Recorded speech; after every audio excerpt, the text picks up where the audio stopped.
എറണാകുളം കുമ്പളങ്ങിയിൽ ഒഴിഞ്ഞ പറമ്പിൽ തലയോട്ടി കണ്ടെത്തി. പള്ളുരുത്തി പോലീസ് സ്ഥലത്തെത്തി പരിശോധന നടത്തി. പറമ്പ് വൃത്തിയാക്കുമ്പോഴാണ് തലയോട്ടി കണ്ടെത്തിയത്. പ്രദീപ് ജോസഫ് ചേരുന്നുണ്ട്. പ്രദീപ്, ഏത് ഭാഗത്താണ്, ഏത് പ്രദേശത്താണ് ഇങ്ങനെ തലയോട്ടി കണ്ടെത്തിയതായി പറയപ്പെടുന്നത്? എന്ത് സംശയങ്ങൾ ഇപ്പോഴുണ്ടാകുന്നുണ്ട് പ്രദീപ്?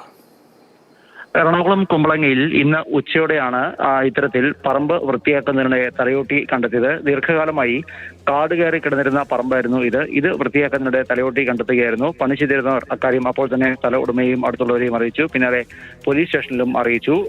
പള്ളുരുത്തിയിൽ നിന്ന് പോലീസ് സ്ഥലത്തെത്തി പരിശോധനകൾ നടത്തി. ഉന്നത പോലീസ് ഉദ്യോഗസ്ഥർ ഉൾപ്പെടെ സ്ഥലത്തെത്തിയിട്ടുണ്ട്. അതേസമയം കാണാതായി എന്ന വിഭാഗത്തിൽപ്പെടുത്തി ലഭിച്ചിരിക്കുന്ന പരാതികൾ അടക്കം ഈ പശ്ചാത്തലത്തിൽ പരിശോധിക്കുമെന്നാണ് പോലീസ് അറിയിച്ചിരിക്കുന്നത്. കാരണം അത്തരത്തിൽ കാണാതായ ആരുടെയെങ്കിലും തലയോട്ടിയാണോ എന്നതുൾപ്പെടെയുള്ള കാര്യങ്ങൾ പരിശോധിക്കും. അതേസമയം ഇത് എന്ത് പ്രായം വരുന്നതാണ്, അല്ലെങ്കിൽ സ്ത്രീയുടെയാണോ പുരുഷന്റെയാണോ, അത്തരം കാര്യങ്ങളൊക്കെ കണ്ടെത്താൻ വേണ്ടി സൂപ്പർ ഇമ്പോസിഷൻ ഉൾപ്പെടെയുള്ള മറ്റ് ലാബ് നടപടിക്രമങ്ങളും വേണ്ടിവരും.